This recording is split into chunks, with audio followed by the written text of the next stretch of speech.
دوسری جگہ قومی سطح کے اوپر لسانیت اور فرقہ واریت کے علاوہ ہندو زائنسٹ نے ہماری اسلامی تہذیب اور تاریخ پر حملہ کیا، اور ٹھیک فری میسنز کی طرح میڈیا کے ذریعے کلچرل انویژن کا آغاز اپنی بیہودہ اور زناکاری کو عام کرنے والی فلموں اور ٹی وی ڈراموں سے کیا، اور ہماری قوم کی نوجوان نسل کو اس قدر فضولیات میں مشغول کر دیا کہ ان کو ہندو کلچر سے وابستہ ہر چیز آج اچھی لگتی ہے۔ ہماری شادیوں میں ہندو رسمیں بڑے جوش و خروش سے نبھائی جاتی ہیں۔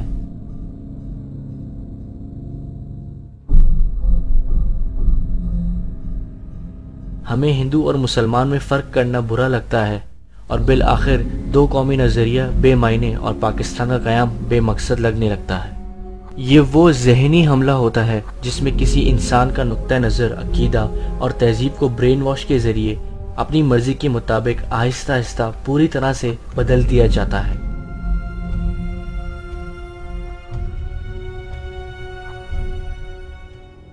ایک اسلامی معاشرے میں عورت کا کردار بہت زیادہ معنی رکھتا ہے، کیونکہ وہ ایک خاندان اور اس کی آنے والی نسلوں کی دیکھ بھال اور پرورش کرتی ہے۔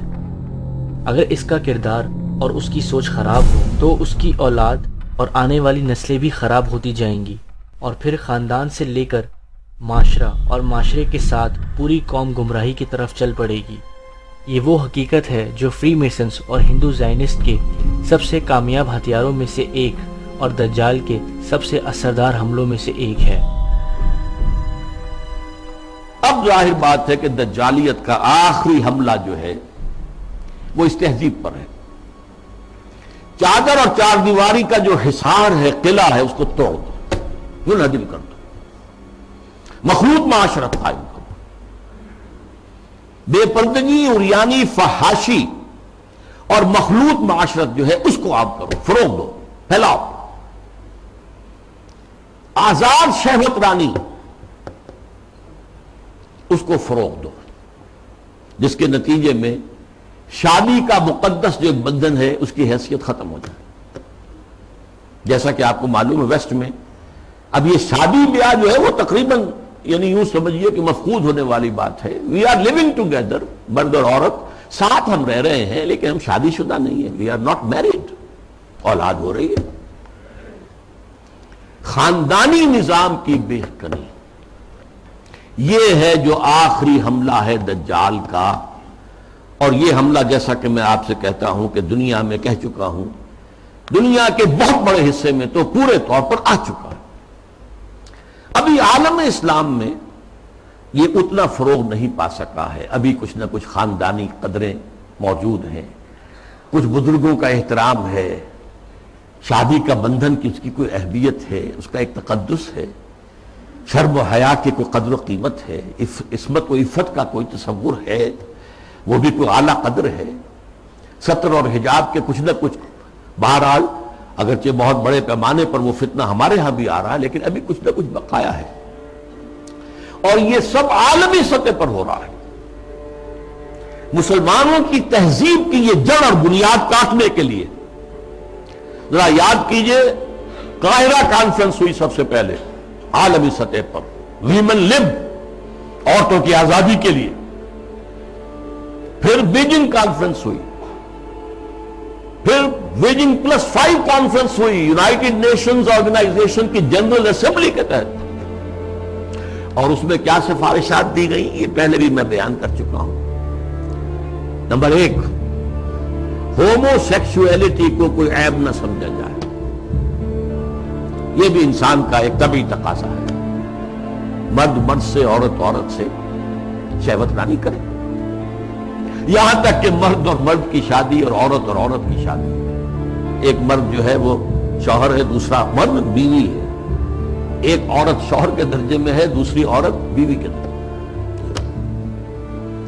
اسی طریقے سے یہ جو تم کہتے ہو عصمت فروش عورتوں کو پروسٹیٹیوٹس، یہ بڑا گندا لفظ استعمال کرتے ہو، ان کو اس کو بھی اس کا احترام ہونا چاہیے، وہ بھی ایک پیشہ ہے، ایک محنت ہے، لہذا انہیں کہو سیکس ورکرز، محنت کش، جنس کی بنیاد پر محنت کرنے والیاں۔ آخر کوئی شخص مزدور کام کر رہا ہے، وہ اپنے جو مسل پاور ہے اسے استعمال کر رہا ہے اور پیسہ کما رہا ہے. تو ایک عورت نے اپنے جسم کے ایک اور حصے کو استعمال کیا ہے اور پیسے کما رہی ہے. تمہیں کیا اعتراض ہے؟ کیوں حقارت کی نگاہ سے دیکھتے ہو؟ اور عورت اگر شادی کر کے تمہارے گھر میں آباد ہو جاتی ہے تو اگر وہ گھر کا کام کاج کرے گی تو اجرت لے گی اس پر، اس کو حق حاصل ہے. اور اسی طریقے سے اگر وہ پریگننسی کی مصیبت جھیلتی ہے اور چائلڈ برتھ کی تکلیف اس پر بھی اجرت طلب کر سکتی ہے شوہر سے. اور نمبر 3، اگر ہم بستری کے لیے مرد جو ہے اصرار کرے جبکہ عورت انکار کر رہی ہو تو اس کو بھی ریپ کہا جائے گا، زنا بالجبر کہا جائے گا، میریٹل ریپ. یہ شادی کے اندر بھی ریپ کا تصور ہے. یہ ہیں وہ چیزیں جو آج عالمی سطح پر بے پردگی، فحاشی، یہ تو یوں سمجھیے کہ اب بڑی پیچھے رہ گئی باتیں جو میں نے باتیں آپ کو بتائی ہیں. یہ یونائٹڈ نیشنز کی جنرل اسمبلی کی سفارشات کی شامل. پاکستانی قوم کی خواتین کو بھی اسی فتنے نے اپنی گرفت میں بہت مضبوطی سے لیا ہوا ہے اور آج یہ اپنی آخری حدوں کو پار کرتا نظر آتا ہے.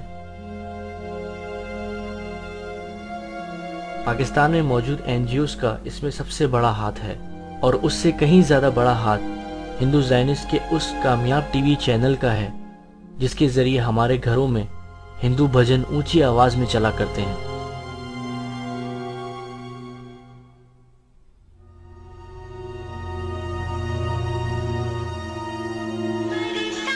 چند برس پہلے جب انڈین میڈیا کے عریانیت بھرے پروگراموں کے نئی نسل پر اثرات بارے سوال اٹھنے شروع ہوئے تو اپنی انوکھی حکمت عملی کے تحت لوگوں کے ذہنوں پر قابو پانے کے لیے انڈیا نے سٹار پلس کے ذریعے اپنے ڈراموں میں خاندانی مسائل کو موضوع بنایا اور اس نئی حکمت عملی کا سب سے پہلا اور کمزور شکار تھی ہماری گھریلو خواتین. دور دراز کے تقریباً تمام ہی علاقوں میں زندگی کی دیگر ضروریات موجود ہو نہ ہو cable T V network ضرور پایا جاتا ہے.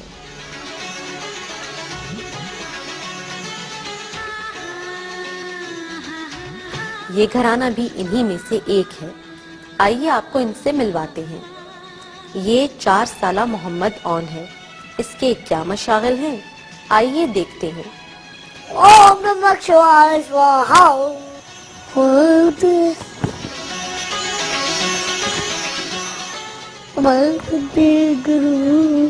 پنڈت والا کون؟ پنڈت خزانہ کھولو، چندر بٹر بولو. 3 سے 5 سال کے عرصے پر طول پکڑتے ان ڈراموں کا موضوع ہمیشہ خاندانی مسائل پر مبنی ہوتا ہے جن میں قتل، رشتوں میں نفرت، ناجائز تعلقات، ساس بہو کے لڑائی جھگڑے اور ناجائز اولاد سر فہرست ہیں. تاہم اس گھر کے بچوں کا ماننا ہے کہ سٹار پلس کے ڈرامے ان کے لیے سبق آموز ہوتے ہیں. کیسے؟ آئیے سنتے ہیں. کوئی ڈرامے ہوتے ہیں جن سے ہمیں سبق ملتا ہے اور کوئی ڈرامے ہوتے ہیں جن سے ہم انہیں ہوتی ہے پرابلم سالو کر سکتے ہیں.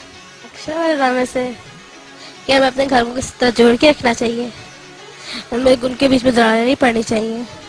گھر کی خاتون خانہ اس بات سے انتہائی مطمئن ہے کہ ان کے بچے وقت سے پہلے ہی بہت کچھ جان گئے ہیں. ماں جی آپ کا بچہ ہونے والا ہے. پہلے تو یہ تھا کہ بچوں کو شک رہتا تھا کہ ہم لوگوں کو یہ باتیں نہیں پتا، شاید پتا ہو بعد میں پتا چلیں گے، لیکن یہ کہ اب بچوں کو پتا چل گیا. اب شاید مجھے نہیں لگتا کہ اس سے کوئی خرابی ہوگی. شاید یہ تو صرف ایک گھرانہ ہے. ہمارے معاشرے میں سٹار پلس کے پاگل پن پر مبنی ایسی بے شمار مثالیں موجود ہیں. ستارے والے اس چینل کے پروگرام اب خطرناک حد تک ہماری عوام میں سرایت کر چکے ہیں. تفریح کے نام پر 6 بجے سے لے کر 11 بجے تک خواتین اپنی گھریلو ذمہ داریوں کو نظر انداز کرتے ہوئے گھر کے ماحول کو خراب کرنے کا باعث بن رہی ہیں. اسی لیے پاپا باہر رہتے ہیں زیادہ ٹائم، کیونکہ ماما ہر وقت ٹی وی دیکھتی رہتی ہے، نہ انہیں کھانا دیتی ہے نہ کچھ کرتی ہیں. پاکستانی عوام پر ان سوپس کے منفی اثرات کا اس بات سے بخوبی اندازہ لگایا جا سکتا ہے کہ اب ہماری پبلک نے بھی اپنی عملی زندگی میں انہی کرداروں کی طرح پیش آنا شروع کر دیا ہے. دیکھی تھی فلم جو کرش آئی تھی رتک روشن کی، ان سے ہم ریاضہ کر رہے ہیں. سابق بھارتی وزیر اعظم اندرا گاندھی نے ایک بار کہا تھا کہ بھارت پاکستان کے خلاف رسمی جنگ کے بجائے میڈیا کی جنگ سے فتح حاصل کرے گا. اور آج حقیقت اس سے کچھ مختلف نہیں ہے، کیونکہ اردو میں ہندی کی ملاوٹ ہماری قومی شناخت کو درجہ بدرجہ مسخ کرنے کا باعث بن رہی ہے. ایک اور منفی پہلو ان ڈراموں میں کئی دیوی اور دیوتاؤں کا پوجا جانا ہے، جو اسلام کے عقیدے کے سخت خلاف. ہمارے بچے یہ دیکھیں گے، ان کے مذہبی دیوتا اور اسی طرح ان کی مذہبی روایات کو دیکھیں گے تو رفتہ رفتہ اسلام کی عظمت ان کے دل سے کم ہوتی جائے گی. لاکھوں روپے کی مالیت سے تیار کیے جانے والے یہ ڈرامے دیگر تمام مسائل کے ساتھ ساتھ لوگوں میں مادہ پرستی کے رجحان کو بڑھاوا دے رہے ہیں، جس سے معاشرے میں شدید عدم اطمینان کی فضا جنم لے رہی ہے. خواتین جو ہے ہماری وہ دیکھتی ہیں، ڈیزائننگ دیکھتی ہیں جیولری کی، پھر وہ کپڑوں کی ڈیزائننگ دیکھتی ہیں، وہ کمبینیشن کرتی ہیں، مارکیٹ میں جاتی ہیں، بڑے بڑے مہنگے وہ لے کے آتی ہیں، وہی جو کچھ وہ پہنتی ہیں وہی کوشش کرتی ہیں کہ ہم وہ تیار کروائیں.